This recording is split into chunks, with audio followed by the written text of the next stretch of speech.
háganse cargo, ellas les toca gobernar a ustedes. Volten a ver no vean lo que al hablé, pasado. por favor, y hoy sí, no vean al hoy sí le pasado dolió porque mucho se a la van a ir senadora, al ¿no? barranco. Pero miren, aquí está quien va a acabar con el PRI, Y ni los, más ni y menos los que su mejores, líder. y Miren, los mejores estados aquí está quien va a acabar de con el seguridad, PRI. Mario, son ¿no? Coahuila y Durango. Ahí está, miren, aquí. Agarrón entre Carolina y Arturo por la reforma laboral de Claudia Sheinbaum. De la reforma electoral, no, todavía no, esa no. De la reforma laboral, que pues no está tampoco en la ley escrito que hay 2 días de descanso en esta jornada semanal. A ver, Pensamos que lo más importante de esto son los 2 días de descanso. Mira, pongo un ejemplo muy claro. En la Ciudad de México, que es una zona metropolitana muy compleja, ahora ves con lo de Federico, sí, la gente a veces tarda en llegar 2 horas a su trabajo. Probablemente vamos a tener beneficios en los números que quiere el oficialismo. ¿Qué nos dice sobre este tema y realmente si va a abonar, digamos, al bienestar de los trabajadores esta reducción de la jornada, como está quedando el texto en el Senado, que después tendrá que ir a diputados, ¿no? Bueno, empezaré por decir que lamento mucho que Federico no esté aquí el día de hoy, ¿no? Es lo que pasa cuando uno vive en un lugar distinto al distrito al que lo votan, ¿no? Porque vive en Coajimalpa, pero lo votan en otro distrito. Y le pasa lo mismo a la alcaldesa de la Cuauhtémoc que vive en Polanco, pero pues gobierna la Cuauhtémoc, ¿no? Hubiera sido interesante escuchar un poquito el punto de vista del Partido Acción Nacional. Yo diría que hay que ser serios con el análisis, ¿no? México tenía una deuda histórica con los trabajadores, pero también tenía una deuda histórica con el salario, que siempre fue un salario muy bajo, ¿no? Nuestro gobierno, evidentemente, primero logra el incremento al salario mínimo en un 157%. Cuando Enrique Peña Nieto dejó la presidencia en 2018, dejó a la gente ganando 1,250 pesos quincenales. Hoy ganan casi 5,000 pesos. El incremento es significativo, ¿no? ¿Qué teníamos que hacer también? Pues ajustar los parámetros que nunca vio la política neoliberal de darle a la gente lo que hoy reciben las economías más prósperas, más igualitarias, con más bienestar social, que es una reducción de la jornada de trabajo a las 40 horas. La jornada de trabajo debe de reducirse, sí, con el consenso de todos los actores. No es una determinación que puede tomar el gobierno unilateralmente. Y por cierto, que no sucedió hasta que no llegó el gobierno de Morena a gobernar. Nosotros estamos preocupados de que esto se va a escalonar hasta el 2030 porque tiene una visión electoral también. Nosotros teníamos una iniciativa en la que pedimos que se hiciera de inmediato. Me parece también que Arturo debe reconocer que el instrumento más neoliberal que tenemos en México es el TEMEC. Es un instrumento el más neoliberal. Gracias a eso se puede hacer todo esto. Las 12 horas que se dieron de descanso son porque se pidieron con el TEMEC. Todas esas cosas benéficas para los trabajadores vienen a partir del TEMEC. Arturo. Hay una confusión que tiene la senadora, a quien yo respeto mucho, porque el TEMEC es una renegociación que hace nuestro gobierno. Seguramente se refiere al Tratado de Libre Comercio, o mejor conocido como NAFTA, claro, ¿no? claro. Son 2 instrumentos de política comercial distintos completamente. Yo cuando estudié NAFTA en la Universidad de Texas en Austin, me tocó profundamente analizar las desventajas que tuvo en su momento. Llevó a una crisis económica terrible, le creó una enorme desventaja a la producción nacional. Y si no, vamos a la historia.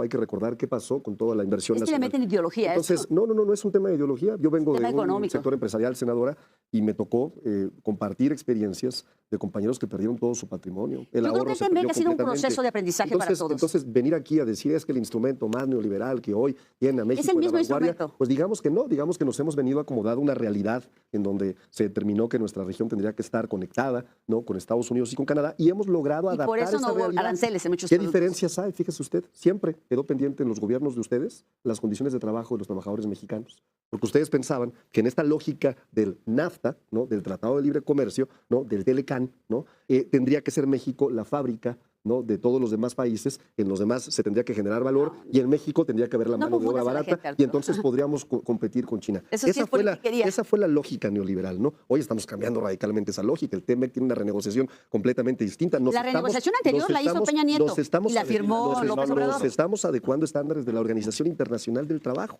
Entonces, venir a decir que lo que hicieron lo hicieron bien, no, lo hicieron muy mal y lo estamos corrigiendo, ¿no? Eso me parece fundamental. Lo bueno es que los estudiantes de economía lo saben que no es cierto. El segundo tema, bueno, los Chicago Boys, ¿no?, los que generaron deudas increíbles en nuestro país. Los del ITAM, por ejemplo, donde estudió el secretario de Educación. ¿no?, los que, por ejemplo, le generaron crisis terribles a nuestro país, como la de 1994, ¿no?, que fue algo que aún seguimos pagando. Tenemos un FOBAPROA que van a pagar mis nietos. Imagínense, senadora, ¿sabes qué es más caro que el FOBAPROA? Mis nietos van a pagar. ¿Sabes qué es más caro que el FOBAPROA? ¿no? Entonces, la cancelación del aeropuerto. El FOBAPROA, ¿no? Pero es mucho más caro. Usted hoy vuela en cualquier vuelo de Aeroméxico, de la aerolínea que quiera, ¿no?, va a voltear a ver que es un lago, que no tenía condiciones para poderse hacer. Le deberían decir el aeropuerto internacional. Hoy es una reserva. Pero bueno, lo que quiero decir, ¿Cómo Mario, se hace bolas, Arturo? No me hago bolas. Vas para allá y para acá, para allá y para acá, para allá y para acá. Lo único que le dije con toda claridad es, una, no es cierto que el Tratado de Libre Comercio que ustedes firmaron vino a beneficiar a las y a los mexicanos. Falso, ¿no? Ha habido un tiempo, un proceso, ha habido modificaciones en la años lo negociación arreglaron todo. y hoy tenemos un instrumento jurídico que se llama Increíble. No, para dejarlo muy claro. Segundo tema. Lo bueno es que Mario sí estudia. La deuda no tiene, la deuda que usted está señalando, la deuda del Fobaproa comparada con la cancelación del aeropuerto, no tiene ni siquiera una comparación sustentable en datos. Entonces, lo estoy dejando con toda claridad y estoy diciendo que efectivamente era un proyecto que no iba a funcionar, ¿no? Que no iban a terminar como no terminaron Bueno, ninguna creo que sola estabas en obra, otro tema, ¿no, Mario? No, a ver, es que yo sé que le molesta, pero me parece no me molesta, me parece que me es da risa. importante exponer a la gente del PRI, ¿no? Con la falta de proyecto político que tiene, ¿no? Que lo único que están haciendo ahorita, fíjate, yo ayer veía algo que ya llega al extremo, ¿no? Y de veras, ya no sé de qué PRI estamos hablando, ¿no? Porque ellos vienen de un PRI, que es el del nacionalismo revolucionario, que era un PRI que tenía un pensamiento ideológico mucho más a la izquierda que potente, y después llegaron los neoliberales, los que venían de las escuelas de Estados Unidos y desmantelaron por completo ese modelo. Y hoy ya están en la extinción. Ayer Alito Moreno se congratulaba de haberse reunido ni más ni menos que con el congresista Carlos Jiménez, que es una persona que ha dicho así, textualmente, para que lo escuchen, ¿no?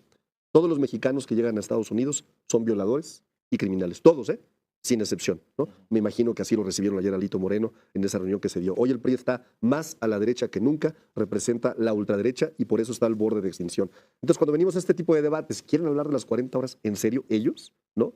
Con lo que le hicieron al país. ¿Quieren hablar ellos de que dejaron un legado? ¿Legado de qué? De corrupción, de autoritarismo, mataron a sus Oye, de candidatos. corrupción, O sea, hoy estamos peor han que sido nunca. la peor propuesta, el peor En el proyecto. lugar 141. Si tú vas a las encuestas, no lo digo yo, lo dice toda la gente, el partido más rechazado de este país es el Partido Revolucionario Ya di algo nuevo, Mario, por favor. Institucional. La delincuencia organizada está tan organizada que lo que quieren es un financiamiento para seguir adelante. Entonces van a conseguirlo con otro tipo de delitos, con secuestros, con extorsiones, como está sucediendo ahora, porque lo que necesitan es dinero. El poder más importante de la delincuencia es su poder económico. El que México es de los países más corruptos. Está en el lugar 141.